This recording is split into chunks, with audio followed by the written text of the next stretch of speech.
Alright, today we're going to go over just some of the basics on the Toro Groundsmaster 3280D. This is the machine right here. You walk around. Alright, this is a rough mower. And we're just going to go over some basics. Moving that seat, doing some maintenance, and the oil filter location. Your oil filter is, once you have this hood up, there's your alternator, and if you look down there, right where that radiator hose is, you'll see the gray oil filter right below. That's your oil filter location. The drain plug, you come right under the rear here, there's your pan, there's your bolt, really accessible, really easy, 9/16. And you got your hydraulic filter up there, and you got your fuel separator, fuel filter right there. Alright, so the problem we were having here, this hose here, there was oil running down here and it was soaked right here.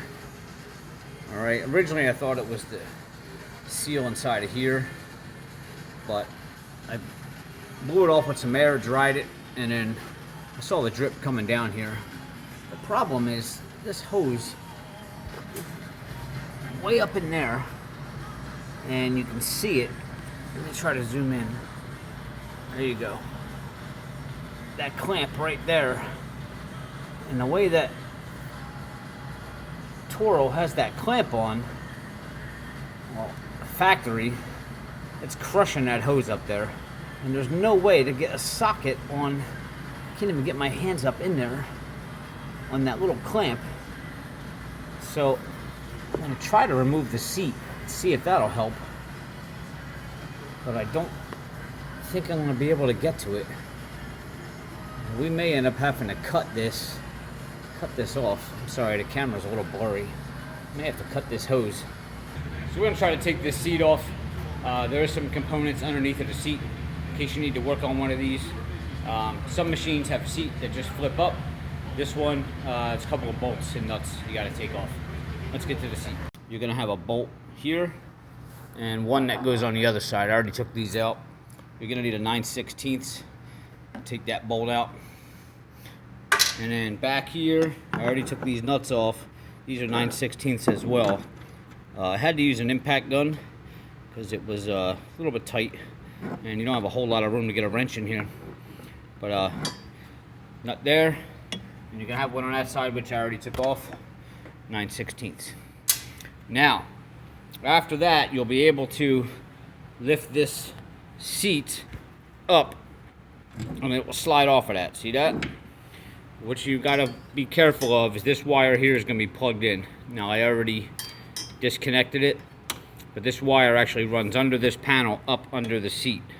So you're gonna have to disconnect this wire and pull it out from under the seat, which I already did. I just kind of set this back on because I figured I would do a tutorial, but what you want to do now is lift this seat up off of those two bolts, and I'm gonna need my front hand to pick up on the front of that seat, and we're gonna slide it forward. And then there's gonna be one other wire that we gotta disconnect. All right, now before you can take this seat completely off of here, you got another wire right here, which is probably more than likely zip tied in. You're gonna need to cut that zip tie and take this plug out, because this feeds up through under the seat. So it's this wire right here. Pull back on that tab, disconnect that, and you're gonna cut that zip tie, and then we should be able to lift this whole seat right off. All right, seat's off. Now we have access to get down in here, and you can see that other wire I was talking about that we had to cut the zip tie on. It actually goes up under the seat, so that's why that had to be disconnected. Now, it's not very often that you're under the seat on these machines, so being that you already went through all that effort and you took the seat off, a good rule of thumb is while you're under here, one is I took a air gun here and I just, blew all the debris out of here.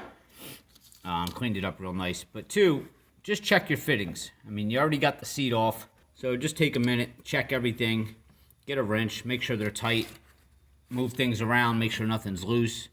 Just kind of get an eye on everything. And just not very often this seat is off. So just clean it up a little bit. Make sure everything is good, and that'll prevent problems in the future. Another thing you could do too, now that you don't have the seat right here, the back of the seat, because it's hard to get down in here. Now you have a straight on shot of this radiator. So if you haven't cleaned out your radiator or blown it out yet, now you got this straight on shot.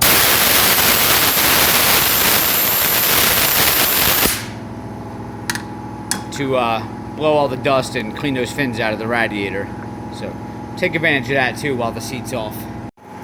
Also, come over here to your actual seat, and one of the things your operators will appreciate is, over time these seats will get harder and harder to slide back and forth.